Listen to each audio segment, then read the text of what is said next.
اور اس بل پر کس صحافی نے کس طرح منافقانہ کردار ادا کیا ہے. اس پوری رجیم چینج کے بعد ان کا اسٹیبلشمنٹ کے حوالے سے پہلے کیا نقطہ نظر تھا, اب وہ نقطہ نظر کیوں تبدیل ہو گیا ہے, اور یہ کیسے منافق قسم کے لوگ ہیں, ان پر بھی ہم بات کریں گے کسی علیحدہ ویڈیو کے اندر. میں کوشش کروں گا تاکہ وہ بڑے بڑے نام جو بڑے کالم لکھتے تھے, جو بڑے پروگرام کرتے تھے, جو بتاتے تھے کہ اسٹیبلشمنٹ سے ٹکر جو ہے وہ لی ہے, اصول پر لی ہے, چلیں ہم نے لڑائی تو نہیں کرنی, ظاہر ہے ہماری اپنی اسٹیبلشمنٹ ہے, ملک کے بارے میں جو ہے وہ ساری چیزیں ہوتی ہیں, لیکن کم از کم وہ نظریات سب چلے گئے, بغض عمران میں سب اندھے ہو گئے. اب یہاں پر جو ہے یہ قومی اسمبلی کے اندر آرمی ایکٹ کے اندر جو ترمیم ہے وہ آج منظور ہوئی ہے, اور یہ میں نہیں کہہ رہا, یہ نون لیگ کے صحافیوں نے کہا, بہت ساروں نے, کہ یہ عمران خان اور کسی نے کہا یہ جنرل فیض حمید کو روکنے کے لیے یہ بل بنایا گیا ہے. ایک طرف تو کہتے ہیں کہ جنرل فیض پر ظاہر تنقید کر رہا ہے, ہر کوئی ان کے خلاف یک طرفہ مہم چلا رہا ہے, 2 سال کی ان پر پابندی ہے, پابندی ختم ہونے کے بعد جب وہ بات کریں گے تو وہ کچھ حقائق بھی قوم کے سامنے لا سکتے ہیں, تاکہ پتہ چلے کہ اصل معاملہ جو ہے وہ جنرل فیض اور باجوہ صاحب ایک ہی تھے, 2 تھے, کس نے کیا کیا.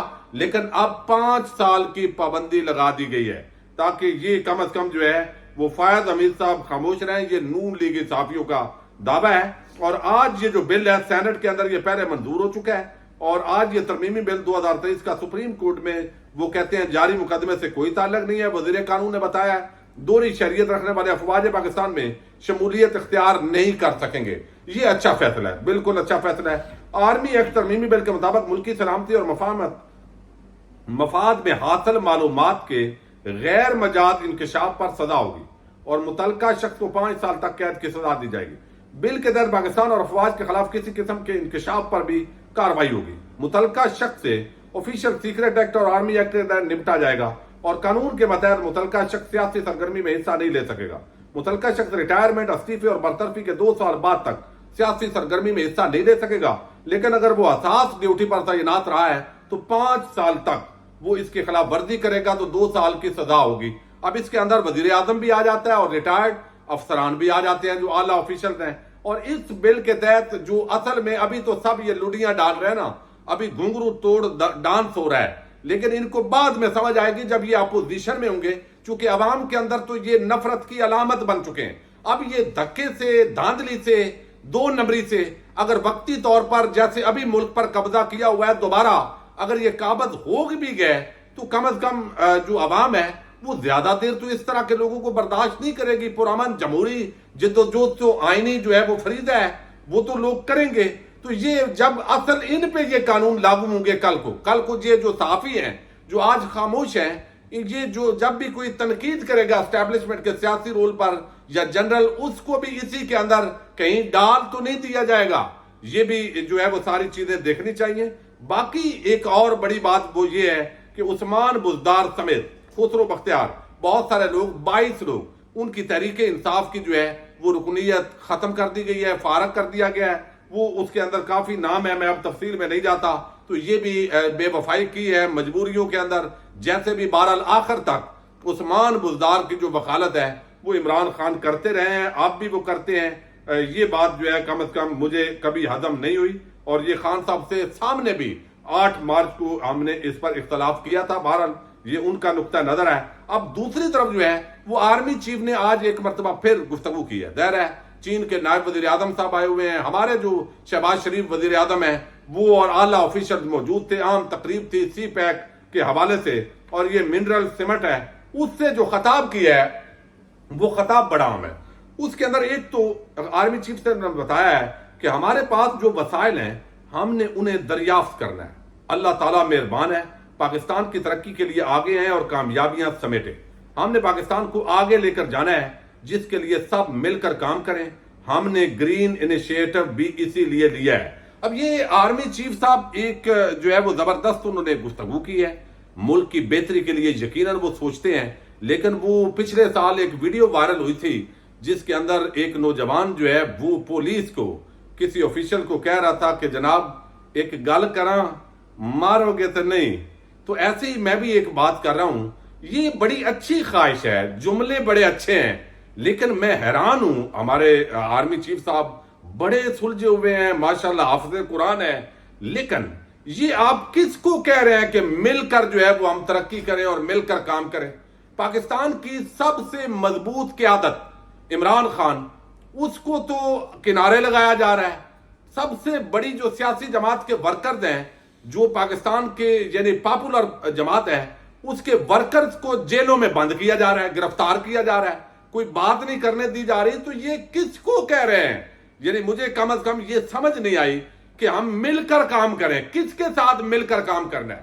تو اگر تو شہباز شریف کے ساتھ، زرداری کے ساتھ، نواز شریف کے ساتھ، فضل الرحمان کے ساتھ اور ان کے ساتھ مل کر کام کرنا ہے اور ان کے کارکنان کے ساتھ، تو وہ تو آلریڈی جو ہے وہ اویلیبل ہیں اور حکومت کے اندر ہیں۔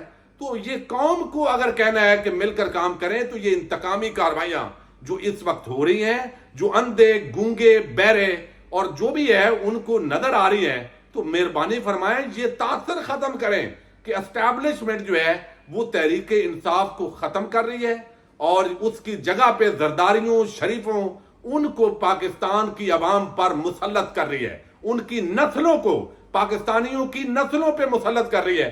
یہ تاثر ختم کرنا ہوگا اگر یہ ترقی جو ہے وہ اس طرف کرنی ہے۔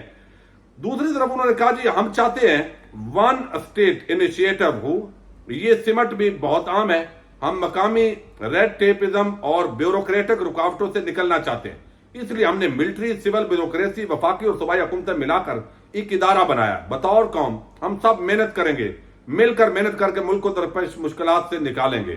کمال ہے، زبردست ہے، الحمدللہ، یہ اچھا جذبہ ہے، اس کو سلام پیش کرنا چاہیے آرمی چیف صاحب کے اس جذبے کو۔ لیکن سوال پھر یہی ہے کہ قوم کون سی؟ یعنی قوم جو ہے، یہ کس قوم کی بات ہو رہی ہے؟ بھئی قوم تو وہ ہوگی جس کا ٹھپا لگے گا، جو اپنی رائے کا اظہار کر سکے جمہوری انداز کے اندر، جو جس جماعت کو چاہتی ہے، جس لیڈر کو چاہتی ہے اس کو منتخب کر سکے۔ اگر قوم کی ایک سب سے مقبول سیاسی جماعت اور اس کے کارکنان، جیسے میں نے گزارش کی، اور سب سے بڑا لیڈر عمران خان، اس کے خلاف ایک پوری مہم چلائی جائے، میڈیا پر پابندی لگائیں، اس کا نام بھی نہ لینے دیں، تو قوم کی اکثریت تو ہے اس کے ساتھ۔ یہ ابھی آپ فری اینڈ فیئر الیکشن کروا کے دیکھ لیں، تو پھر یہ کون سی قوم مل کر یہ ترقی کرے گی؟ یہ ایک بڑا عام سوال ہے۔ میرا خیال ہے اس پر ہمارے جو ذمہ دار ہیں ان کو غور کرنا چاہیے، اور کون سی مشکلات سے آپ کیسے اس قوم کو نکالیں گے، یہ جو ہے وہ ضرور ہے۔ غیر ملکی سرمایہ کار اس اعتماد کے ساتھ یہاں ہیں کہ فوری فیصلے ہوں گے اور ان کا سرمایہ ضائع نہیں ہوگا۔ ملک میں یعنی ان کا سرمایہ، غیر ملکی جو لوگ ہیں ان کا سرمایہ ضائع نہیں ہوگا، یہ آرمی چیف صاحب فرما رہے ہیں۔ زبردست بات ہے، لیکن منی لانڈرنگ کرنے والا جو الزام ہے ہمارے وزیر اعظم صاحب پر، وہ سیلاب کے پیسے برطانیہ سے آئے تھے اور آگے مقصود چپڑاسی، گلزار چپڑاسی اور ان کے اکاؤنٹس میں آئے، اور وہ تمام جو ڈیٹیلز ہیں وہ کس طریقے سے آگے پیچھے ہوتے رہے سلمان، شہباز اور باقیوں کے اکاؤنٹ میں، یہ اوپن اینڈ شٹ کیس تھا۔ یعنی وہ لوگ جو منی لانڈرنگ کا جن پر الزام ہے، جن پر جعلی بینک اکاؤنٹس کا جے آئی ٹی نے پورے تحقیق کے ساتھ آصف زرداری اور بلاول کے حوالے سے تفصیلات دی، اور بلاول کے جو دھوبی کپڑے دھو رہا تھا اس کی، اور جو صدقے کا بکرا تھا اس کی جو پیمنٹ ہے اس کے مطابق وہ بھی اسی جعلی بینک اکاؤنٹ سے کی گئی۔ اب اتنے اوپن اینڈ شارٹ کیسز جن پر تھے، وہ اس وقت ملک کے حکمران بن جائیں تو بیرون ملک کے لوگ جو سرمایہ کار ہیں وہ اس پر اعتماد کریں۔ ماشاءاللہ بڑی زبردست تجویز ہے آپ کی، بہت زبردست تجویز ہے۔ یعنی یہ لوگ جن کی بیرون ملک جائیدادیں ہیں، جنہوں نے ایون فیلڈ اپارٹمنٹ بنایا، جنہوں نے سوئٹزرلینڈ کے اندر اکاؤنٹ بنایا، جنہوں نے دنیا بھر کے اندر جو ہے وہ اپنی بزنس امپائرز کھڑی کی، پاکستان میں صرف حکمرانی کے لیے آتے ہیں، یہ حکمران ہوں گے، اور بیرونی جو سرمایہ کار ہیں وہ پاکستان کے اندر زبردست سرمایہ کاری کریں گے۔ اچھی خواہش ہے، اچھا ہے، زبردست ہے۔ اکرامت دروس روز اور ان کی مائننگ کا لسنگ میں کسی قسم کی رکاوٹ نہیں ہوگی۔ غیر ملکی سرمایہ کار یہاں نئی اقتصادی ٹیکنالوجی لے کر آئیں گے، صنعتیں بنائیں گے۔ اب یہ ایک اچھی خواہش ہے، یقیناً عرب ممالک اس کے اندر انٹرسٹڈ ہیں، لیکن جو کچھ خلیج ٹائمز نے لکھا ہے میں وہ بیان نہیں کرنا چاہتا۔ وہ تو ایک ایسا تاثر ہے جس سے پاکستان جو ہے وہ کوئی ادارے اس کے جو ہے وہ جانے جا رہے ہیں۔ بہرحال یہ ساری چیزیں ہیں، آرمی چیف صاحب کی زبردست یہ گفتگو تھی، زبردست خطاب تھا، اچھی خواہش تھی، لیکن کاش یہ تاثر ختم ہو کہ اسٹیبلشمنٹ اے پولیٹیکل نہیں ہے اور وہ انتقامی کارروائیاں کر رہی ہے عوام کے سب سے مقبول سیاسی جماعت اور لیڈر کے خلاف، تو پھر یہ امپلیمنٹیشن ہو سکتی ہے، فری اینڈ فیئر الیکشن ہو، جمہوریت ہو، اور جو ہے وہ یہ تاثر ایک اچھی خواہش ہے اور امید ہے اس پر عمل درآمد ہوگا۔ اجازت دیجیے گا، اللہ حافظ۔